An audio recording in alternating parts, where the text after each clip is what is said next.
Ulat panahon naman tayo, lalo pang lumakas at naging super typhoon ang bagyong Julian. Huling namataan ng bagyo, 205 kilometers kanluran ng Itbayat, Batanes. May taglay itong lakas ng hangin na aabot ng 185 kilometers per hour at bugso na aabot ng 230 kilometers per hour. Kumikilos ito ng mabagal pa kanluran, hilagang kanluran. Posible pa raw itong lumakas sa mga susunod na oras hanggang sa makalabas ng Philippine Area of Responsibility ng Huwebes. Sa ngayon, nakataas pa rin ang signal number 2 sa Batanes, Babuyan Islands, hilagang bahagi ng Ilocos Norte at hilagang kanluran ng Cagayan.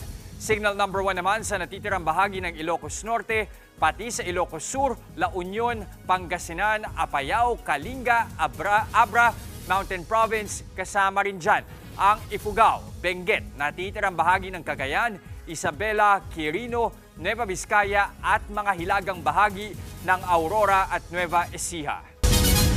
Mga kapatid, nagsuspende na po ng klase sa ilang lugar sa bansa dahil sa malakas na ulan at hanging dala ng bagyong Julian.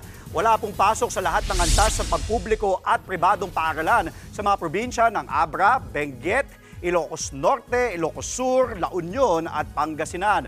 Suspendido din po ang klase sa lahat ng antas sa ilang bayan ng Cagayan, kagaya na lang ng Apari, Lalo, Gonzaga at Tuao. Mula preschool hanggang senior high school, wala naman pong pasok sa probinsya ng Apayao at Baguio City.